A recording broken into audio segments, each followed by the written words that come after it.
Hey everybody, Martha Creek, Science of Mind, a philosophy of faith, and a way of life. For some, for me, and my renewal in this actually. As many of you heard me say early in these recordings that my first trip through the Science of Mind was 25 years ago now.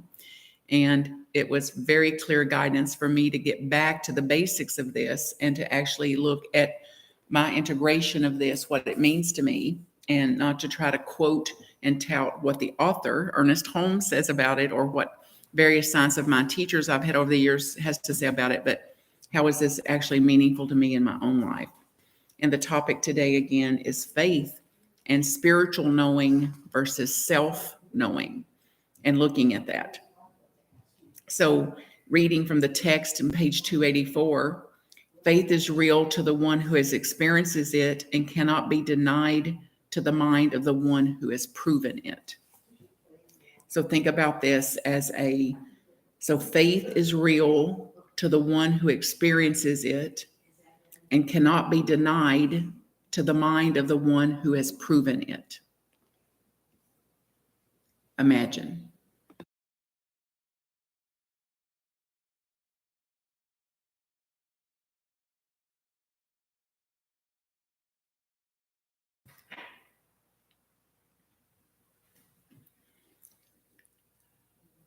We can have faith that there is one mind, and the mind is both the mind of God and the mind of human.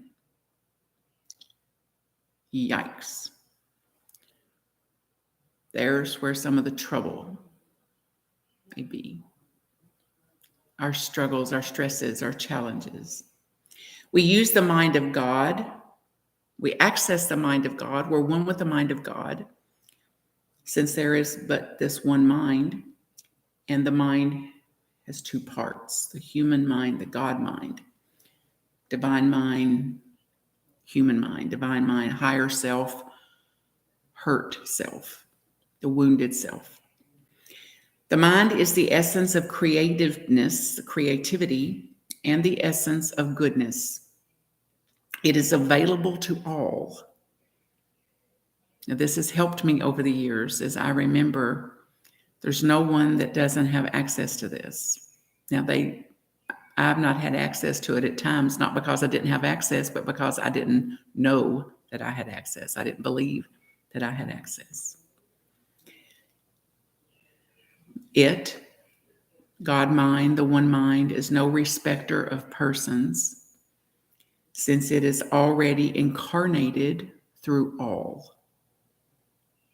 Since it created all, then it doesn't respect my prayers and my devotion any more than anyone else's. It is in all and through all. Faith will not be denied. It will not take no for an answer.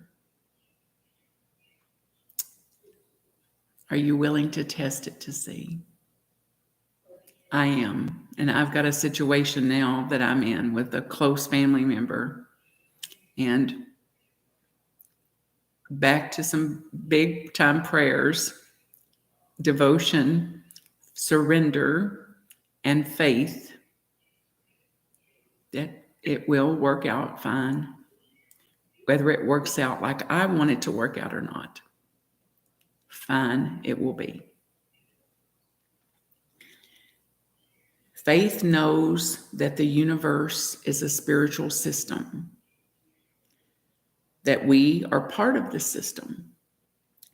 It knows that the human's environment is also a part of this system. The system is perfect. The conditions don't look perfect, however, are perfect. So one of my spiritual teachers would say, it didn't turn out like I'd hoped. It didn't turn out the way I prayed for. It turned out perfect instead, as an example.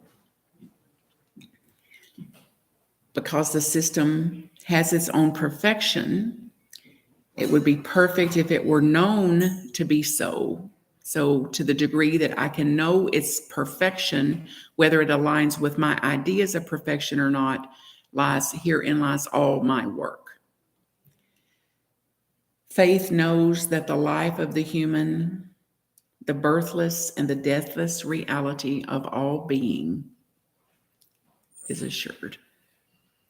The birthless and the deathless reality of all being is what's actual, what's true.